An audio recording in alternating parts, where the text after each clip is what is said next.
মৰমৰ ছাত্ৰ-ছাত্ৰীসকল আমাৰ আজি ভিডিঅ'লৈ তোমালোকক স্বাগতম জনাইছোঁ। আজি আমি চতুৰ্থ শ্ৰেণীৰ স্পন্দনৰ অধ্যায় 2ৰ পাঠ 2 পানী আৰু জুইৰ আখ্যান নামৰ পাঠটোৰ প্ৰশ্ন উত্তৰখিনি কৰিম। তোমালোকে মনোযোগেৰে চাই যাবা। চোৱা 1 তলত দিয়া প্ৰশ্নবোৰৰ শুদ্ধ উত্তৰটো বাছি উলিয়াই সঠিক বৃত্তটো পূৰ কৰা। এতিয়া চোৱা তলত প্ৰশ্ন এটা দিয়া আছে, তাৰ কেইবাটাও উত্তৰ দিয়া আছে। তাৰ ভিতৰৰ পৰা আমি সঠিক উত্তৰটো বাছি আনি এই বৃত্তটো পূৰ কৰিব লাগিব। এতিয়া চোৱা ইহ তোৰ আৰু এই সোপাহে কথা, তই কিমান শক্তিশালী জানো নহয়। এই কথাষাৰ কোনে কাক কৈছিল? এই কথাষাৰ পানীয়ে জুইক কৈছিল, হয়নে? গতিকে আমি ইয়াত শুদ্ধ চিন দিম। তাৰ মনত বৰ বেজাৰ লাগিল, ইয়াত তাৰ বুলি কাৰ কথা কোৱা হৈছে? ইয়াত তাৰ বুলি জুইৰ কথা কোৱা হৈছে, হয়নে? গতিকে আমি ঘ শুদ্ধ চিন দিম। এতিয়া চোৱা 2 তলত দিয়া প্ৰশ্নকেইটাৰ উত্তৰ কোৱা আৰু লিখা। এতিয়া আমি এই প্ৰশ্নৰ উত্তৰখিনি ক'ব লাগিব আৰু লিখিব লাগিব।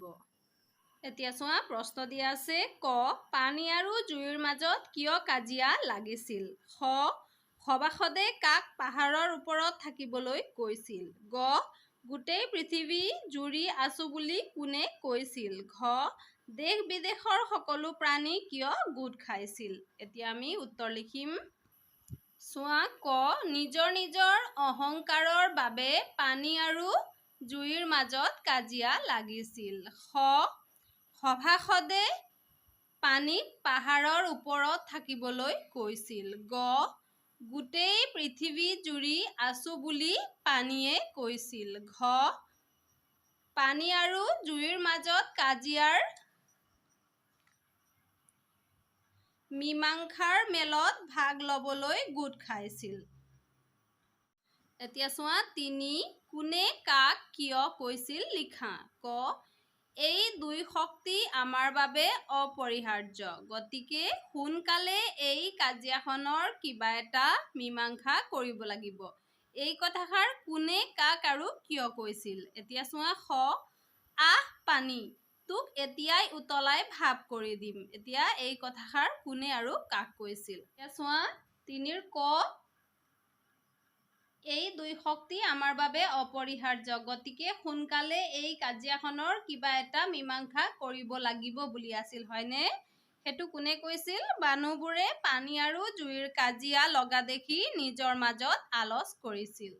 তাৰপিছত খ আছিল আহ পানী তোক এতিয়াই উতলাই ভাপ কৰি দিম বুলি। এইটো কোনে কৈছিল? এইটো জুইয়ে খঙতে পানীক কৈছিল, হয়নে? এইটো তোমালোকে ধুনীয়াকে লিখি ল'বা। এতিয়া চোৱা 4 পানী আৰু জুইৰ আখ্যানটো চমুকৈ কোৱা। এতিয়া তোমালোকে পানী আৰু জুইৰ আখ্যানটো বিদ্যালয়ত ছাৰ বাইদেউৰ আগত চমুকৈ ক'বা। এতিয়া চোৱা 5 তলত কিছুমান শব্দৰ অৰ্থ দিয়া আছে, সেই অৰ্থ প্ৰকাশ কৰা শব্দবোৰৰ কাষৰ শব্দজালৰ পৰা বাছি উলিয়াই খালী বাকচত লিখা। এতিয়া চোৱা এটা আমাৰ বাবে কৰি দিয়া আছে গিলা কাৰ্য, আগুৰি ধৰা কাৰ্য, সেইটো গ্ৰাস বুলি কোৱা হয়, হয়নে? এইটো চোৱা গ্ৰাস। তাৰপিছত বিষাদে আৱৰি ধৰা বেজাৰ মোৱা, বিষাদে আৱৰি ধৰা মানে বিষণ্ণ, গতিকে আমি ইয়াত বিষণ্ণ লিখিছোঁ। পানীত ডুবি থকা, পানীত ডুবি থকা মানে জলমগ্ন, আমি জলমগ্ন লিখিছোঁ। সভাত উপস্থিত থকা লোক, সভাত উপস্থিত থকা লোক সভাসদ, আমি ইয়াত সভাসদ লিখিছোঁ। অহংকাৰ বা দম্ভালি, অহংকাৰ বা দম্ভালি মানে বৰাই। কোনো গোচৰ আদি বিচাৰ কৰিবলৈ লগ হোৱা সমাজ, কোনো গোচৰ আদি বিচাৰ কৰিবলৈ লগ হোৱা সমাজ মেল, সেইটো চোৱা মেল। এতিয়া চোৱা 6 ক তলত দিয়া বাক্যকেইটালৈ মন কৰা। এতিয়া এই তলত দিয়া বাক্যকেইটা আমি পঢ়িম। তাৰ ৰঙা শিখাবোৰে আকাশ চুলে, জুই আৰু পানীৰ মাজত এবাৰ ভীষণ কাজিয়া লাগিছিল, দুয়োৰে মাজত তয়াময়া ৰণ লাগিল। পাহাৰৰ নামনিত জুই দপদপকৈ জ্বলি উঠিল, তাৰ মাজত জীৱ-জন্তুবোৰ ককবকাই আছিল, তাৰ মনত বৰ বেজাৰ লাগিল।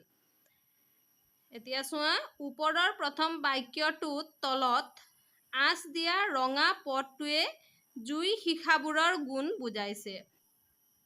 ৰঙা পদটোৱে বা শব্দটোৱে কি বুজাইছে? জুইৰ শিখাবোৰৰ গুণ বুজাইছে, হয়নে? কেনেকুৱা ৰঙা, জুইৰ শিখাবোৰৰ গুণ বুজাইছে। তাৰপিছত চোৱা, দ্বিতীয় বাক্যটোত আঁচ দিয়া ভীষণ পদটোৱে কাজিয়া বিশেষ্য পদৰ অৱস্থা বুজাইছে। এতিয়া চোৱা, এই ভীষণ শব্দটোৱে কি বুজাইছে? কাজিয়া বিশেষ্য পদৰ অৱস্থা বুজাইছে। তৃতীয় বাক্যটোত আঁচ দিয়া তয়াময়া পদটোৱে ৰণ বিশেষ্য পদৰ অৱস্থা বুজাইছে। এতিয়া চোৱা, তৃতীয়তে দিয়া এই তয়াময়া শব্দটোৱে ৰণ বিশেষ্য পদৰ অৱস্থা বুজাইছে, মানে কেনেকুৱা যুদ্ধ লাগিছিল? তয়াময়া যুদ্ধ লাগিছিল। চতুৰ্থ বাক্যটোত আঁচ দিয়া দপদপকৈ পদটোৱে জ্বলি উঠিছিল, মানে জ্বলি উঠা ক্ৰিয়াৰ অৱস্থা বুজাইছে। ঠিক তেনেকৈ পঞ্চম বাক্যটোৰ ককবকাই পদটোৱে আছে ক্ৰিয়াৰ অৱস্থা বুজাইছে। আৰু এই ককবকাই পদটোৱে বা শব্দটোৱে কি বুজাইছে? আছে ক্ৰিয়াৰ অৱস্থা বুজাইছে। এতিয়া চোৱা, জানো আহা আন পদৰ গুণ দুখ অৱস্থা আদি প্ৰকাশ কৰা পদবোৰেই হ'ল বিশেষণ। এতিয়া চোৱা, যি পদে আন পদৰ গুণ দুখ অৱস্থা আদি প্ৰকাশ কৰে সেই পদকেই বিশেষণ পদ বুলি কোৱা হয়।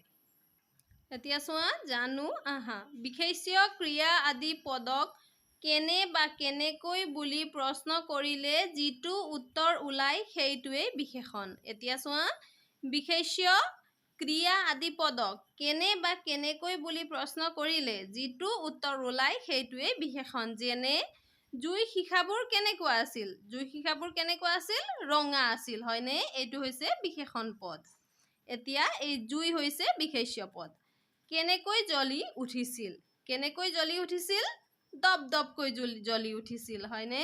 গতিকে এই দপদপকৈ হৈছে বিশেষণ পদ। তাৰপিছত কেনেকুৱা বেজাৰ লাগিল? বৰ বেজাৰ লাগিল। এতিয়া এই বৰ বেজাৰ শব্দটো হৈছে বিশেষণ পদ।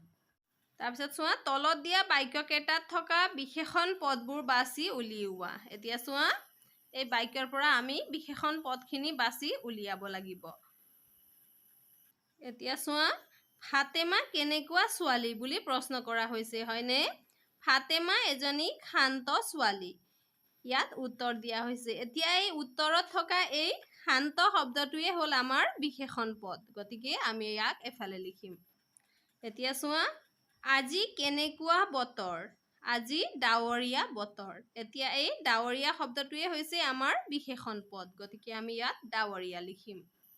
তাৰপিছত চোৱা, জিৰাফৰ ডিঙি কেনেকুৱা? জিৰাফৰ ডিঙি বৰ দীঘল। এই বৰ দীঘল শব্দটোৱে হৈছে আমাৰ বিশেষণ পদ, গতিকে আমি এইটো লিখিম। এতিয়া চোৱা, কেনেকৈ পঢ়িবা? মনোযোগেৰে কিতাপ পঢ়িবা। এতিয়া চোৱা, এই মনোযোগেৰে শব্দটো হয় আমাৰ বিশেষণ পদ। এতিয়া তোমালোকেও লিখি ল'বা। তোমালোকে এইটো নিশ্চয় বুজি পাইছা। এতিয়া চোৱা, গ তলত দিয়া দফাটো পঢ়া আৰু বিশেষণ পদবোৰ বাছি উলিওৱা, বাছি লিখা। এতিয়া চোৱা, আমি এই তলত দিয়া দফাটো পঢ়িম আৰু ইয়াত থকা বিশেষণ পদবোৰ আমি বাছি উলিয়াম। ঋতুহঁতৰ পোহনীয়া কুকুৰজনীৰ নাম কুকু। এতিয়া চোৱা, এই পোহনীয়াটো হৈছে বিশেষণ পদ। ঋতুৱে তাইক কুহুমীয়া গৰম পানীৰে গা ধুৱায়। এই কুহুমীয়া গৰম পানীটো হৈছে কুহুমীয়া গৰম, এইটো বিশেষণ পদ। কুকু বৰ শান্ত কুকুৰ। এই শান্ত হৈছে বিশেষণ পদ। কিন্তু অচিনাকি মানুহে তাক খুব ভয় কৰে। এই অচিনাকি শব্দটো হৈছে বিশেষণ পদ। কাৰণ কুকুৱে ডাঙৰকৈ ভুকে। এই ডাঙৰকৈ হৈছে বিশেষণ পদ। ইফালে তাই হ'ল নুদুকা কুকুৰ। এই নুদুকা শব্দটো হ'ল বিশেষণ। তাই ৰাতি জাগি থাকে, এইটো বিশেষণ। সেয়ে ঋতুহঁতৰ চৌহদত ৰাতি দুষ্ট মানুহ নোসোমায়, এইটো হ'ল বিশেষণ। এতিয়া চোৱা, সাত তলত দিয়া বাক্যশাৰীলৈ মন কৰা। এতিয়া চোৱা, তলত দিয়া বাক্যশাৰীলৈ মন কৰা। ৰাইজৰো শংকা আঁতৰিল আৰু মনোবাঞ্ছা পূৰ হ'ল। এই বাক্যশাৰীত মনোবাঞ্ছা শব্দটোত থকা যুক্তাক্ষৰটো হ'ল ন্যয়চঞ্চ।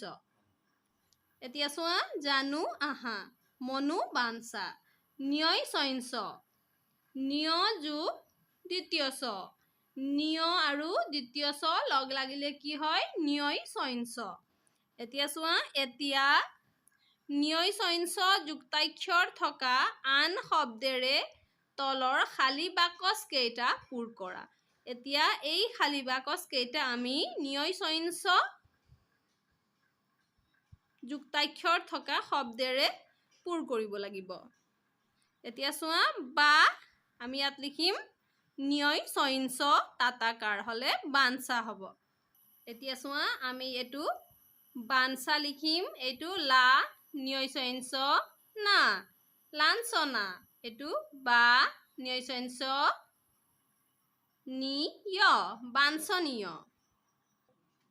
এতিয়া চোৱা, আমি বাঞ্চা, লাঞ্চনা আৰু বাঞ্চনীয় লিখিলোঁ। এতিয়া চোৱা ৮ ক তলত দিয়া বাক্য শাৰীলৈ মন কৰা। এতিয়া তোমালোকে তলত দিয়া বাক্য শাৰীলৈ মন কৰিবা। মই তোতকৈ শক্তিশালী। পাঠত পোৱা এই বাক্য শাৰীৰ অৰ্থ হৈছে মই তোৰ তুলনাত শক্তিশালী। এনেদৰে যাৰ লগত তুলনা কৰা হয় তাৰ লগত তকৈ ব্যৱহাৰ কৰা হয়। তেনেদৰে মহ এবিধ ডাঙৰ জন্তু। হাতী বৰ ডাঙৰ জন্তু। এতিয়া চোৱা, মহৰ লগত হাতীক তুলনা কৰি লিখিলে হ'ব মহতকৈ হাতী ডাঙৰ জন্তু। অৰ্থাৎ মহৰ তুলনাত হাতী ডাঙৰ জন্তু। এতিয়া চোৱা খ, তলত বাক্য কেইশাৰী তকৈ ব্যৱহাৰ কৰি লিখা। এইটো চোৱা, পুঠিৰ তুলনাত বৰালি মাছ ডাঙৰ। এতিয়া তোমালোকে লিখিবা পুঠি মাছতকৈ বৰালি মাছ ডাঙৰ। এতিয়া চোৱা, এইটো আমি লিখিছোঁ। এতিয়া চোৱা, পুঠিৰ তুলনাত বৰালি মাছ ডাঙৰ। আমি লিখিছোঁ পুঠি মাছতকৈ বৰালি মাছ ডাঙৰ। ক্ৰিকেট বলৰ তুলনাত ফুটবল ডাঙৰ। ক্ৰিকেট বলতকৈ ফুটবল ডাঙৰ। তুলসী গছৰ তুলনাত আম গছ ওখ।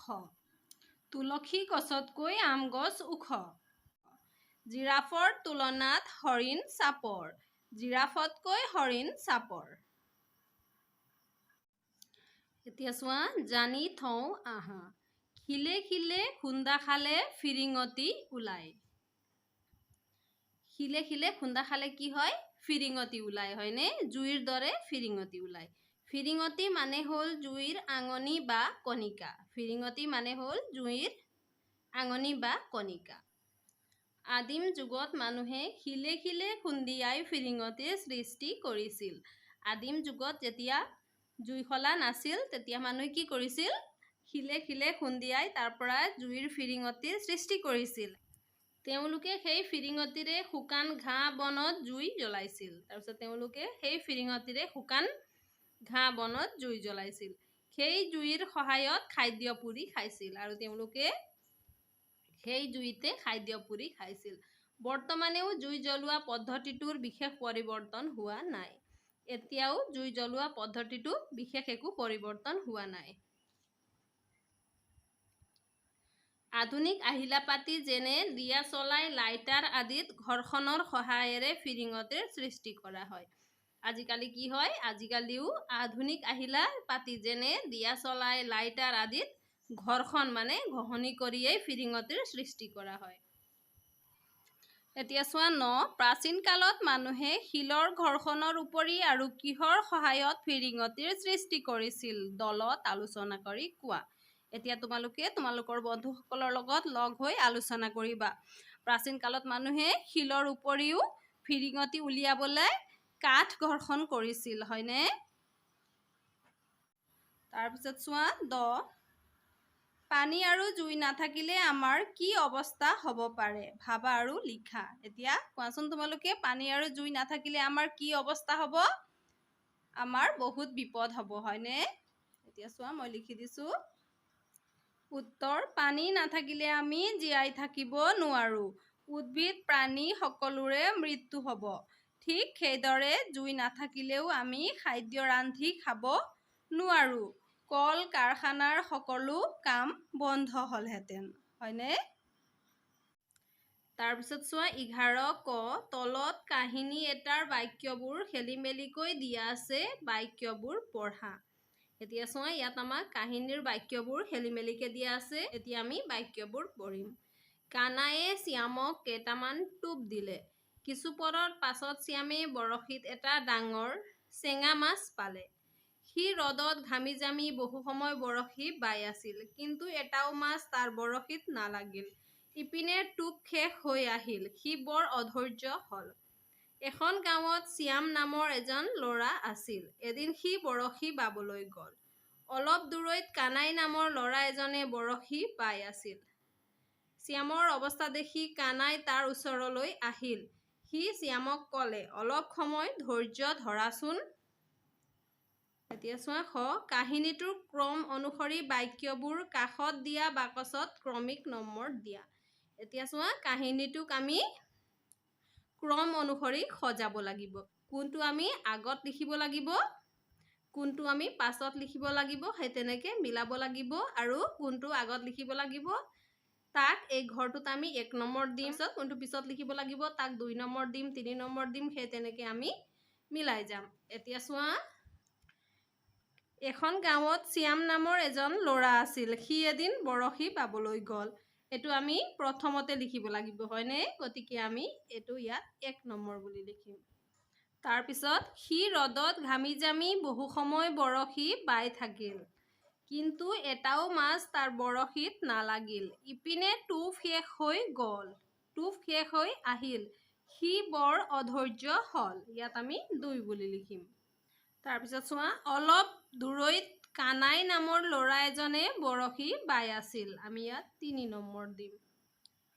শ্যামৰ অৱস্থা দেখি কানাই তাৰ ওচৰলৈ আহিল। সি শ্যামক ক'লে, অলপ সময় ধৈৰ্য ধৰাচোন।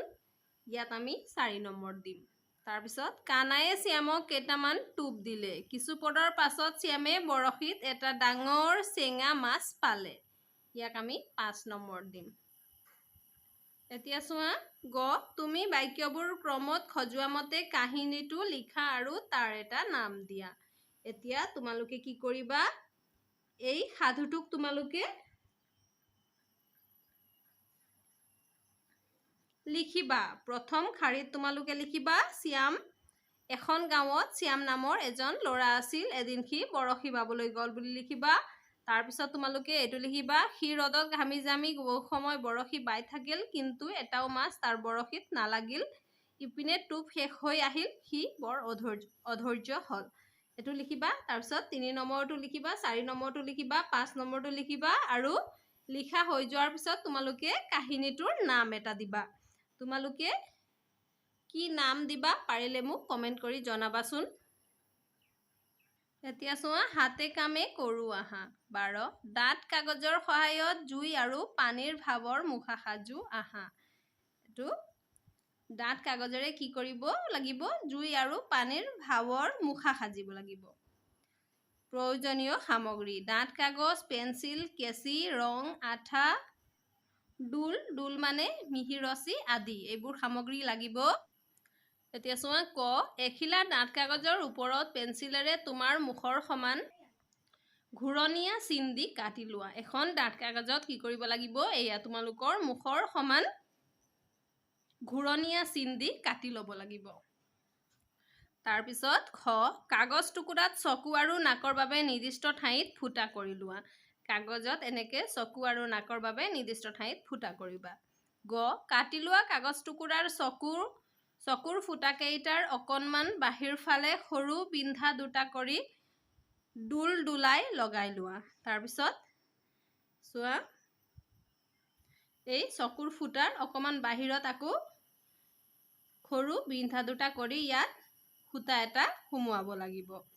আন এখন কাগজত জুইৰ শিখা কিছুমান আঁকি কেঁচিৰে সাৱধানে পেঞ্চিলৰ চিনে চিনে কাটি লোৱা।